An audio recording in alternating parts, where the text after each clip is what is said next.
Assalamualaikum warahmatullahi wabarakatuh.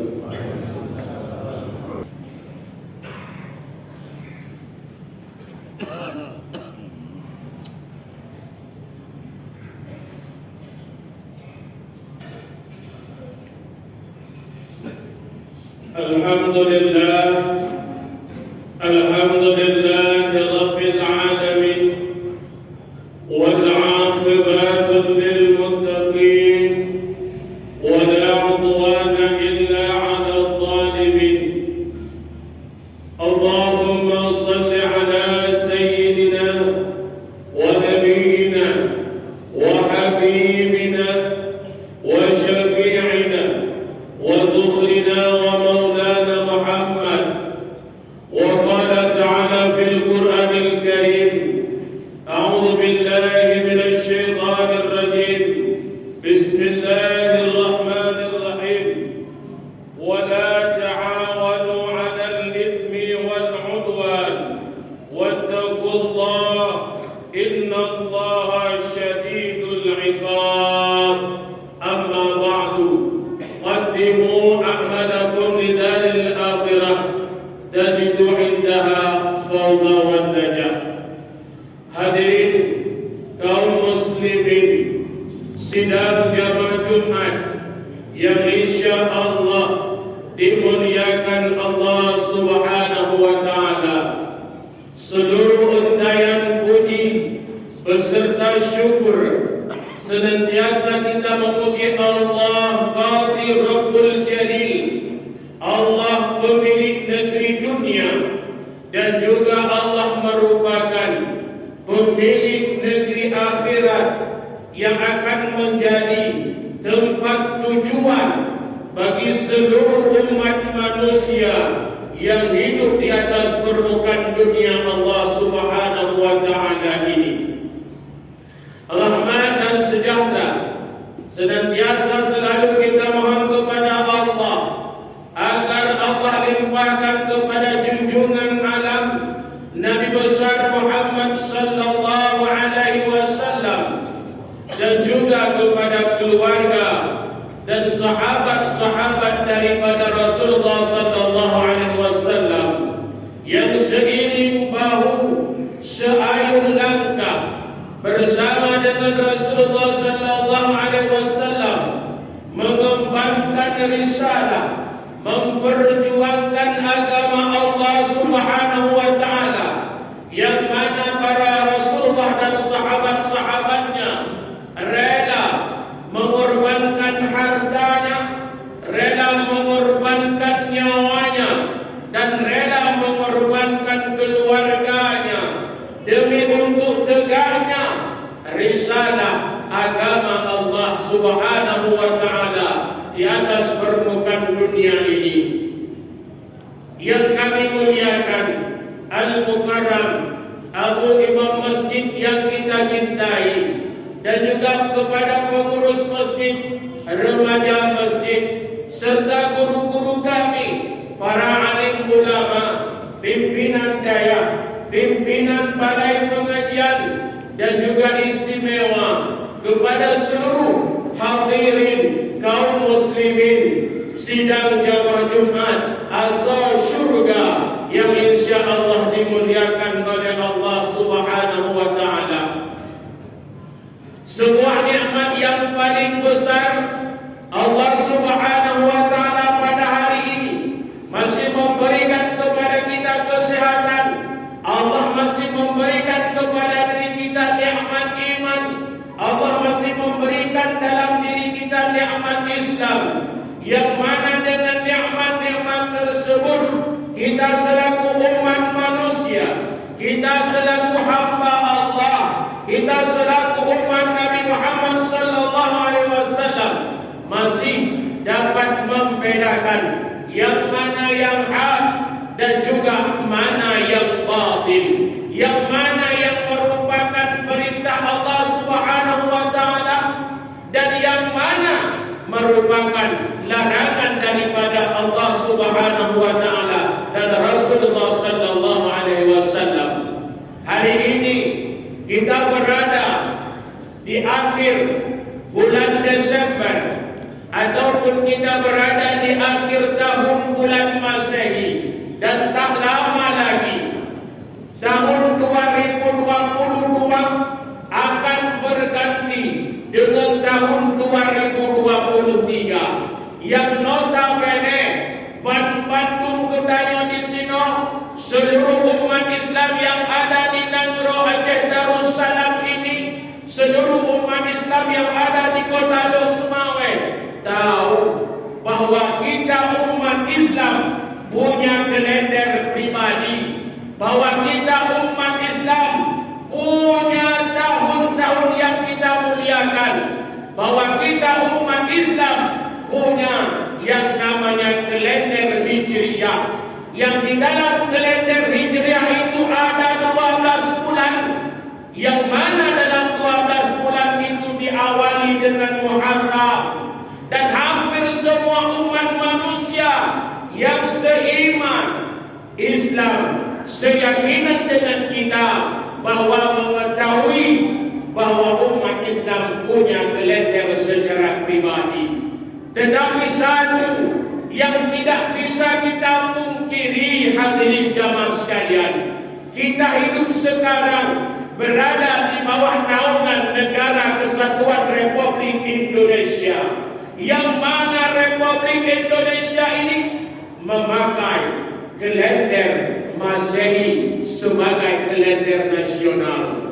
Dan kalender nasional itu Masehi ini bukan hanya dipegang oleh umat Indonesia saja, bukan hanya dipegang oleh masyarakat Indonesia saja, tetapi melainkan kalender Masehi menjadi anutan, menjadi acuan bagi seluruh umat manusia yang hidup di seluruh penjuru dunia Allah Subhanahu wa taala ini. Tidak ada terkecuali. Tetapi satu yang harus kita tanamkan dalam hati kita, satu yang harus kita tanamkan dalam keyakinan kita, bahwa kalender Masehi bukan milik umat Islam. Yang merupakan kalender bagi umat Islam adalah kalender Hijriyah.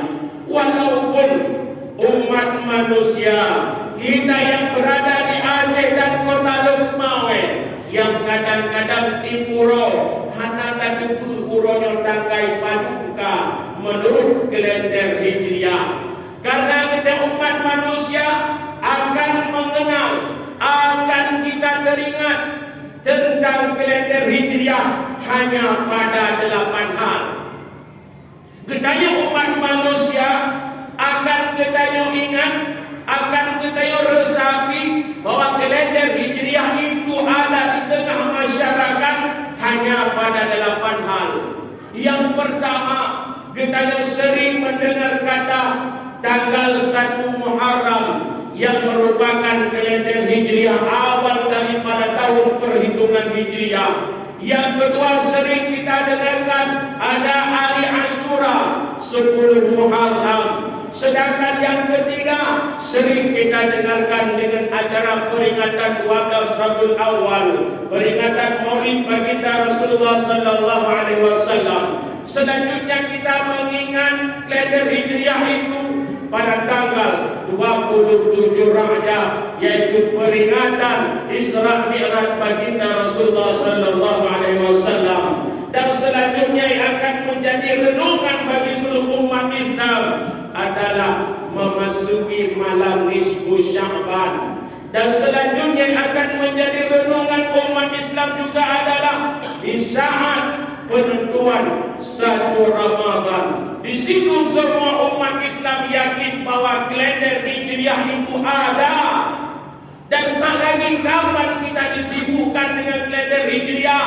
Di saat penentuan 1 Syawal. Dan yang terakhir, kapan umat manusia ini, orang Islam, orang Aceh ingat kepada kalender Hijriyah, yaitu pada saat tanggal menentukan wukuf di Arafah pada tanggal 9 Zulhijjah. Hanya pada 8 tempat, yang mana di 8 tempat itu umat manusia, orang Islam bangsa Aceh, warga Semawe akan teringat kepada yang namanya kalender Hijriah itu. Selain daripada itu kita melupakan seolah-olah kalender Hijriah bukan punya kita. Memang tidak bisa kita pungkiri hari demi hari diawali dengan hari kelahiran kita. Dalam kalender semua tertulis dan bahkan dalam akte kelahiran yang dibuat oleh Dinas Catatan Sipil tidak ada sedikit pun mencantumkan kalender Hijriah. Kita masuk ke sekolah, di rapor anak kita juga kalender Masehi. Kita keluar lulus anak kita dari sekolah, di ijazah juga memakai tahun Masehi. Dan saat kita menikah di buku nikah sekalipun, di situ tercantum kalender Masehi. Dan saat kita kembali kepada Allah Subhanahu wa taala, hampir 90% batu nisan yang ada di kuburan juga menulis dengan kalender Masehi. Ini yang menjadi pertanyaan. Di manakah kalender umat Islam? Di manakah tahun Hijriah selain daripada 8 hal yang sering kita ingati bersama? Apakah kita sudah lupa bahwa kita punya tahun baru sendiri? Apakah kita sudah lupa bahwa kita punya budaya Islam yang sering kita laksanakan sendiri? Ternyata hampir seluruh masyarakat Aceh, penduduk Islam dunia, kita telah mengidap penyakit krisis identiti. Kita sudah mengidap penyakit krisis identitas, yang mana kita lebih mementingkan yang kadang-kadang bukan menjadi budaya kita, tetapi budaya tersebut telah sering kita lakukan bersama-sama. Maka kita selaku umat manusia han lepah kanya tunggu dari kalender Masehi. Bukti sebuah satu catatan sejarah, setiap pegawai negeri dan ASN yang ada di Ngagro Aceh, setiap ASN yang ada di Indonesia, bahkan pegawai BUMN, semua mereka mendapatkan gaji pada tanggal 1 setiap awal bulan Masehi. Ini menjadi sebuah renungan bagi kita. Ini menjadi sebuah harapan bagi kita. Di manakah letak tahun baru yang kadang-kadang kita hanya mengingatnya pada 1 Muharram saja, sedangkan kadang-kadang hari ini banyak manusia yang tidak mengingat hari ini menurut kalender Hijriah berada di tanggal berapa dan bulan berapa. Semua tempat, bahkan di masjid sekalipun, semua mencantumkan bahwa hari ini tanggal 30 Desember 2022 bertepatan dengan tanggal 6 Jumadil Akhir. Ini yang akan menjadi perhatian, ingin akan menjadi catatan sejarah bagi kita semua. Apakah kalender Hijriah yang notabene merupakan milik umat Islam seluruh dunia akan hilang dengan sendirinya tanpa berbekas dalam pemikiran umat Islam yang hidup di akhir zaman ini? Ma'asyiral muslimin rahimakumullah, kenapa bagi seluruh umat Islam bahwa merayakan malam tahun baru itu sebuah tradisi yang dilarang? Bahkan untuk merayakan malam tahun baru Masehi timbul ijma' pendapat daripada seluruh ulama-ulama kita yang mengatakan haram. Kenapa? Karena tahun baru Masehi bukan milik umat Islam, yang mana peringatan tahun baru Masehi itu pertama kali dicetus oleh seorang kaisar dari bangsa Romawi yang bernama Kaisar Julius pada tahun 45 sebelum Masehi. Namun seiring waktu berjalan, perayaan tahun baru Masehi pelan-pelan terhilang dari permukaan dunia ini. Julius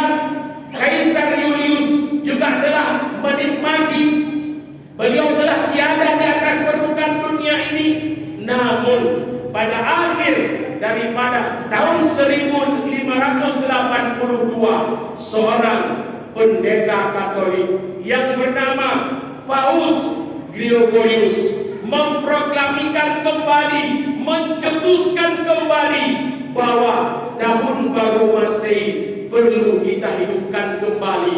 Tahun baru Masehi perlu kita galakkan kembali, dikarenakan itu menjadi tahun baru seluruh bangsa-bangsa yang ada di Eropa. Jelas ternyata tahun baru Masehi yang pertama diproklamirkan oleh Kaisar Julius, yang selanjutnya diproklamirkan kembali oleh seorang pendeta Kristen dari bangsa Roma, Itali, yang menyebutkan tidak ada sedikit pun bahwa kalender Masehi, peringatan tahun baru Masehi itu milik umat Islam sedunia semuanya. Tetapi yang perlu kita pertimbangkan, kita tidak bisa lari daripada kalender Masehi, karena hidup mati kita dicatat dalam kalender Masehi. Gaji seorang PNS dari kalender Masehi, pensiunnya PNS juga dari Masehi, pensiunnya seorang anggota dewan mengakhiri jabatan juga dari kalender Masehi. Tetapi ini bukan milik kita, tetapi ini akan menjadi acuan jalan kehidupan kita dalam kita bermasyarakat di Negeri Aceh Darussalam, di negara Republik Indonesia ini. Maka yang perlu kita perhatikan hari ini, seluruh umat Kristiani, orang Kristen, Yahudi, Nasrani, Majusi, uronya dengan memperingati hari kemenangan mereka. Dimulai daripada malam tanggal 25 Desember, mereka berduyun-duyun menuju rumah ibadah mereka. Sampai nanti pada malam tanggal 1 Januari, seluruh mereka orang Yahudi, Nasrani, Majusi, mereka memenuhi tempat-tempat ibadah mereka. Mereka menghidupkan suara lonceng, mereka menghidupkan suara trompet, mereka menghidupkan kembang-kembang api, yang mana kita tahu secara umum bahwa trompet, kembang api, bahwa juga lonceng itu bukan milik budaya kita umat Islam. Dan satu yang harus kita bangga bagi kita warga Nagro Aceh Darussalam, Aceh satu-satunya provinsi yang ada di seluruh penjuru dunia ini yang tidak ada spanduk Selamat Natal. Aceh juga satu-satunya provinsi yang dimana di setiap pusat perbelanjaan, di setiap pusat keramaian yang tidak ada pohon Natal. Aceh merupakan sebuah daerah yang terkhusus diberikan oleh Allah Subhanahu wa Ta'ala, yang tidak ada satupun spanduk Selamat Tahun Baru Masehi. Tetapi di seluruh penjuru dunia lain, bahkan di negeri Arab sedikit pun, di Jeddah, di situ banyak kita lihat di media sosial terdapat pohon-pohon Natal, terdapat ucapan-ucapan selamat Natal, terdapat ucapan-ucapan selamat Tahun Baru.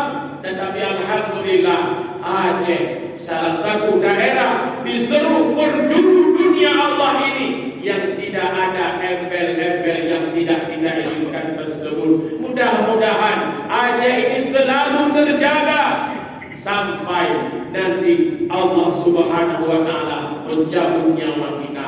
Dan Aceh ini selalu terjaga sampai nanti Allah mengakhiri dunia ini dengan yang namanya kiamat.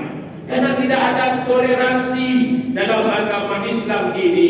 Tidak ada, kita harus bersama-sama. Hari ini ibadahnya umat Kristen, Yahudi, Nasrani, besok hari umat Jumat, hari umat Islam. Tidak ada. Sejarah telah mencatat pada saat kaum Quraisy kafir datang kepada Rasulullah sallallahu alaihi wasallam, "Ya Muhammad, mari kita berdamai Muhammad. Setiap hari Jumat kami seluruh bangsa Quraisy kafir akan datang ke masjid untuk beribadah kepadamu. Namun pada setiap hari Minggu Muhammad, seluruh umat Islam datang ke gereja untuk beribadah bersama dengan kami. Apa kata Rasulullah?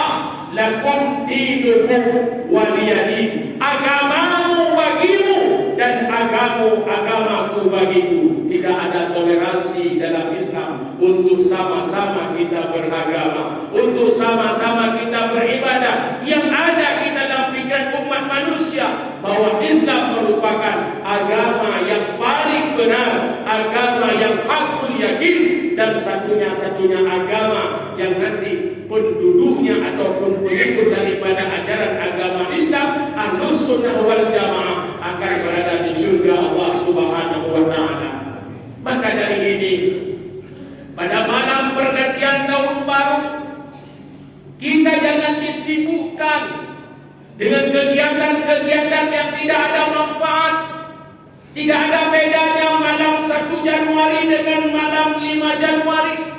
Tidak ada perbedaannya malam 1 Januari dengan malam 31 Desember. Sama bagi kita umat Islam, yang mana seluruh penduduk masyarakat yang beragama Yahudi dan Nasrani, malam itu mereka menunggu jam 00 yang mereka menganggap bahwa itu merupakan tonggak sejarah bagi mereka. Sedangkan kita umat Islam tidak pernah memegang bahwa perpindahan satu hari ke hari yang lainnya terjadi pada pukul 00. Tetapi bagi umat Islam, perpindahan satu hari demi hari lainnya terletak dengan tenggelamnya matahari di ufuk barat, terbitnya bulan, masuknya waktu maghrib. Disitulah terjadi perubahan hari menurut kalender Hijriah. Bukti bisa dilihat bersama. Di saat terbenamnya matahari 30 Sya'ban, berarti begitu masuk waktu maghrib berganti dengan malam 1 Ramadan. Di saat malam 30 Ramadan, terbenamnya matahari, terbitnya bulan yang dapat kita lihat bersama-sama, di situ bertanda bahwa kita berada di malam 1 Syawal. Begitu juga Zulhijjah, begitu juga kalender-kalender bulan-bulan lain yang ada pada kalender Hijriah. Yang menjadi biru sekarang ini, banyak daripada generasi kita umat Islam yang uronyo hanya ditipu tangkai padu daripada kalender Hijriah, dan hampir seluruh generasi Islam yang tidak menghafal bulan-bulan Hijriah yang ada 12 bulan, yang diawali dengan Muharram, yang diakhiri dengan Zulhijjah. Ini menjadi catatan sejarah. Ini menjadi tugas kita bersama agar generasi-generasi Islam ini bisa untuk mengingat bahwa kita umat Islam punya kalender tersendiri, yang kalender tersendiri itu akan menjadi acuan bagi kita. Bahkan kita sering mendengar Rasulullah sallallahu alaihi wasallam wafat, lahir pada tanggal 12 Rabiul Awal, wafat juga menguguskan nafas terakhir pada tanggal 12 Rabiul Awal, berdekatan dengan usia Rasulullah sebanyak 63 tahun 3 bulan. Yang menjadi catatan sejarah, usia Rasulullah wafat bukan menurut kalender Masehi. Usia Rasulullah wafat adalah menurut kalender Hijriah. Kalau hari ini hadirin urusi ulun tuan Bandung yang gaduh di ulun tuan umur 65, baiknya enggak karena 65, kadang-kadang jika 67. Kenapa demikian? Hari ini kita menghitung umur yang telah Allah berikan, yang Allah tentukan di alam azali Allah Subhanahu wa taala, yang Allah tentukan di saat kita berada 120 hari berada dalam kandungan ibunda kita ke kalender Masehi, tetapi dengan kalender Hijriah. Kenapa Tuhan katakan bahwa ada perbedaan? Karena kalau dengan kalender Masehi 1 tahun 366 hari atau 365 hari, sedangkan kalau dengan kalender Hijriah 1 tahun 155 hari. Berarti usia kalender Hijriah lebih rendah 10 hari daripada kalender Masehi. Punya dulu hidup 60 tahun, 60 mandodon nekali tiplo padutun kama-kama usia kita yo. Jangan merasa muda, merasalah tua. Karena merasa tua melihatlah dengan kalender Hijriah, bukan melihat dengan kalender Masehi. Walaupun nanti di batu nisan kita semuanya hampir 90% semua kuburan yang ada di wilayah kota Lusmame semua meninggal pada tahun 15 November 2008. Jarang kecuali orang yang meninggal pada tanggal 1 Ramadan atau 1 Syawal. Baru sering orang membuat wafat ataupun meninggal pada tanggal 1 Ramadan ataupun tanggal 1 Syawal. Selainnya kita semua mengacu kepada kalender Masehi. Maka hadirin urusi ulun tuan bantu-bantu urutnya ketayu hana mungkin le tayu trompet kan wa, hana mungkin le tayu kembang api dia kan wa, hana mungkin le kami lonceng lagi ulai kan wa. Tetapi hari ini jangan biarkan budaya-budaya ini dimasuki oleh anak-anak kita. Jangan biarkan budaya ini menjadi adopsi bagi cucu-cucu kita yo. Yang jangan kadang-kadang alahai tua yang berbahagia muyuk trompet dan diumuli nuntun pemerintahan. Tidak ada toleransi dalam hal akidah. Tidak ada toleransi dalam hal akidah. Yang kita tahu bahwa trompet, lonceng, kembang api itu bukan milik umat Islam. Yang sama-sama kita tahu lonceng salah satu alat yang dipakai oleh kaum Nasrani untuk memanggil jamaahnya untuk beribadah.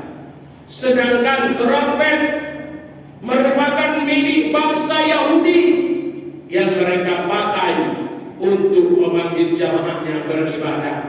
Sedangkan kembang api milik umat Majusi yang mereka pakai untuk umatnya, untuk memanggil jamaahnya untuk berjamaah. Sedangkan kita umat Islam punya alat sendiri, azan, lantunan, dengan menyebut asma Allah Subhanahu wa taala, dengan menyebut Nabi Muhammad sallallahu alaihi wasallam, bahwa azan merupakan tanda salah satu penyeru dan penyempurna bagi seluruh umat Islam yang hidup di atas permukaan dunia Allah Subhanahu wa taala ini. Maka kita selaku umat Islam yang hidup di atas permukaan dunia, terutama di kota Lusmame, jangan terpancing di saat umat-umat lain kafir, di saat orang-orang Nasrani Yahudi mereka malam itu beribadah, mereka berkarnaval, mereka melakukan euforia. Jangan sampai umat Islam ini juga melakukan konvoi pada pukul 00, pukul 12 malam pergantian tahun baru. Kalaupun ada budaya kita di Aceh, mak malam tur baru yang panggang tur, yang tur mano untuk pajuh mano orang Aceh yang beri karena pajuh porokah malam. Buyoda panggang tur pajuh porokah malam yang adalah ikut dalam kategori menyemarakkan tahun baru. Hana pajuh porokah malam, pajuh musawur pokut, pajuh malam lincah. Punya daya tengah nak pajuh kauri. Di pancara kita yang orang Aceh pajuh pukul 00. Itu bukan budaya kita. Itu hindari. Apalagi yang akan menjadi tanda sejarah malam tahun baru 1 Desember bertepatan dengan malam Minggu. Bahkan di situ banyak umat-umat Nabi Muhammad tanpa terasa di seluruh penjuru dunia menggadaikan akidahnya tanpa dia sadari, tanpa dia tahu dia telah keluar daripada agama Islam, dia telah ikut euforia, dia telah ikut merayakan tahun-tahun baru yang bukan milik kita umat Islam di seluruh penjuru dunia ini. Hadirin kaum muslimin, sidang jamaah Jumat insyaallah dimuliakan Allah Subhanahu wa taala. Sebagai kesimpulan, mari kita jaga saudara kita, mari kita jaga anak-anak kita, mari kita jaga cucu-cucu kita, karena dalam kegiatan malam tahun baru tidak ada toleransi, sebagaimana Rasulullah SAW bersabda, dan janganlah kamu tolong-menolong di atas berbuat dosa, dan melampaui batas. Tidak ada toleransi. Bagi mereka yang mau beribadah silahkan. Kita hidup di negara Indonesia yang negara berasaskan Pancasila. Tidak ada larangan mereka beribadah. Yang beda yang jaga awaknya ibadah. Mana dia? Yang beda jaga dia ada tanpa menambah ibadah. Mana boleh? Jangan ganggu mereka karena mereka tidak pernah mengganggu kita. Memang negara melindungi mereka. Tetapi jangan ikut-ikut karena demi kita memiliki seorang pemimpin, seorang bos, seorang pimpinan tempat yang bekerja. Baik kadang-kadang demi untuk mendapatkan sedikit daripada keuntungan rupiah, kita rela mengorbankan harta kita. Kita rela mengorbankan harta kita. Apa harta kita? Iman yang paling besar. Yang mana iman ini tidak bisa kita jual, yang mana iman tidak bisa ganti dengan rupiah. Mari royong duduk Tuhan bantu urusi orang Tuhan yang berbahagia. Jaga keluarga, jaga saudara, jaga anak, jaga rumah, jaga cucu, sampai mereka tanpa terasa telah keluar daripada agama yang kita cintai ini. Hanya ini yang dapat Al-Fakir sampaikan. Lebih dan kurang Al-Fakir mohon maaf. Mohon sesaat lagi kita akan masuk ke bidang warung dan khutbah untuk gure simak dan gure dengar supaya kesempurnaan ibadah kita pada orang yang berbahagia. Alhamdulillah.